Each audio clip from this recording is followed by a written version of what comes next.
Tuhan bersamamu.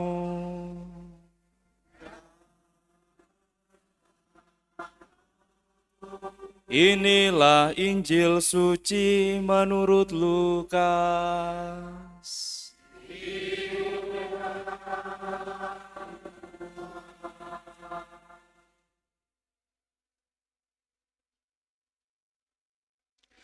Sekali peristiwa datanglah kepada Yesus beberapa orang membawa kabar tentang orang-orang Galilea yang dibunuh Pilatus dan darahnya dicampurkan dengan darah kurban yang mereka persembahkan. Yesus berkata kepada mereka, "Sangkamu orang-orang Galilea ini lebih besar dosanya daripada dosa semua orang Galilea yang lain, karena mereka mengalami nasib demikian? Tidak, kataku kepadamu. Tetapi jika kamu tidak bertobat, kamu semua akan binasa dengan cara demikian. Atau sangkamu ke-18 orang yang mati ditimpa menara dekat Siloam lebih besar kesalahannya daripada semua orang lain yang diam di Yerusalem? Tidak, kataku kepadamu. Tetapi jika kamu tidak bertobat, kamu semua akan binasa dengan cara demikian. Kemudian Yesus menyampaikan perumpamaan ini. Seorang mempunyai pohon ara yang ditanam di kebun anggurnya. Dan ia datang untuk mencari buah pada pohon itu, tetapi ia tidak menemukannya. Lalu ia berkata kepada pengurus kebun anggur itu, "Lihatlah, sudah 3 tahun aku datang mencari buah pada pohon ara ini, namun tidak pernah menemukannya. Tebanglah pohon ini. Untuk apa dia hidup di tanah ini dengan sia-sia?" Pengurus kebun itu menjawab, "Tuan, biarkanlah dia tumbuh selama 1 tahun ini lagi. Aku akan mencangkul tanah sekelilingnya dan memberi pupuk kepadanya. Mungkin tahun depan ia berbuah.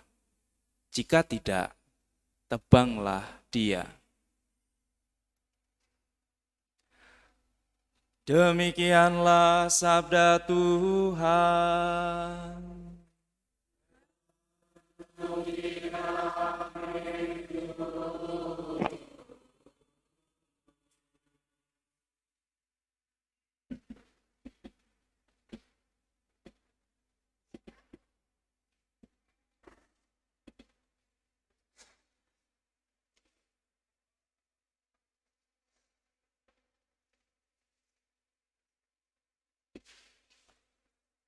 Para suster, saudara-saudari, dan adik-adikku yang terkasih dalam Tuhan, besok hari Minggu itu ada pertemuan antara PSE dan juga stasi. PSE itu apa ya?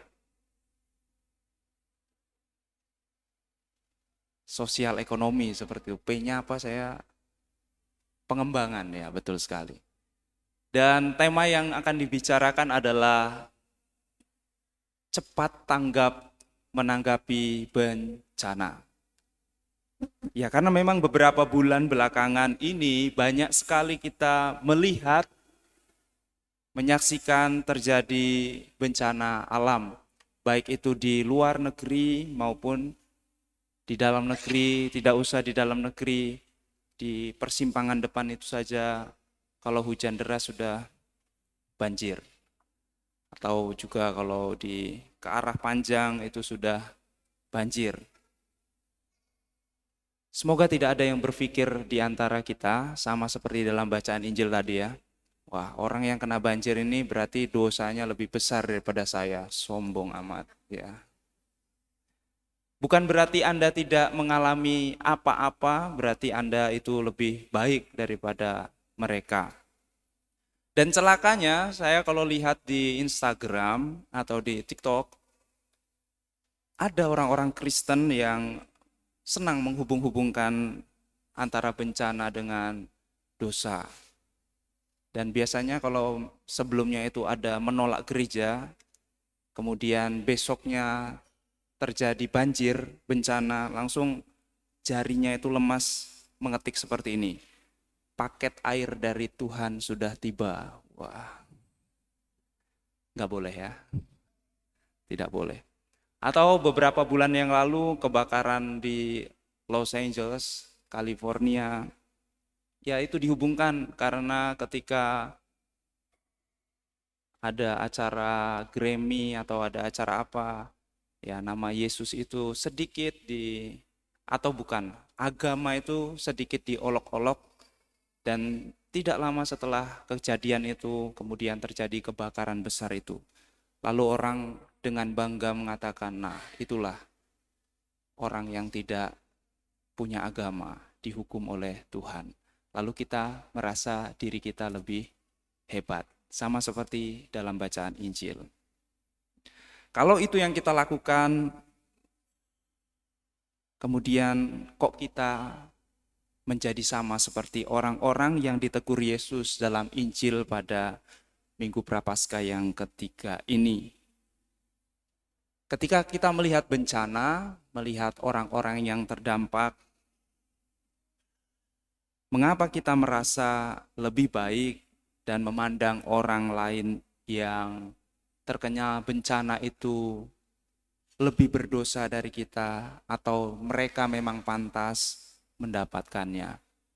Harusnya yang kita lakukan ketika melihat peristiwa-peristiwa itu ialah berefleksi. Apa yang kita refleksikan? Ya, memang ternyata rencana Tuhan itu tidak ada yang tahu.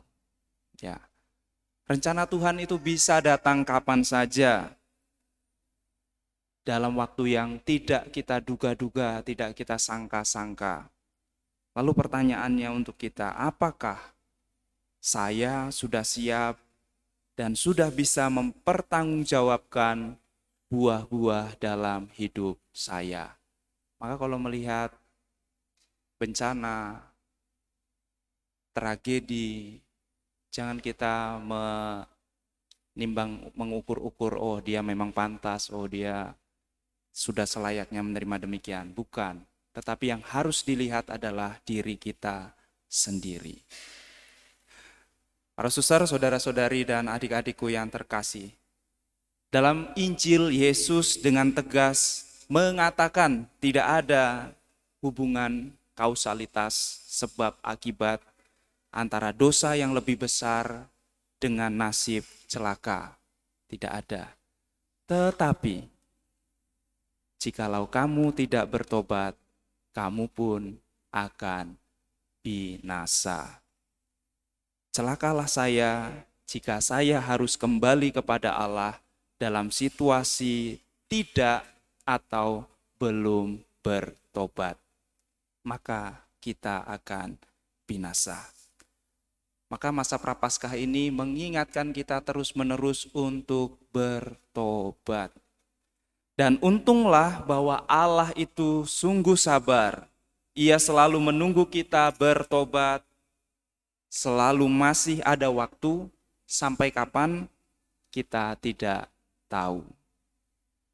Saya, saudaramu di rumah, orang tuamu, adikmu, kakakmu, kakak kita di rumah, para suster,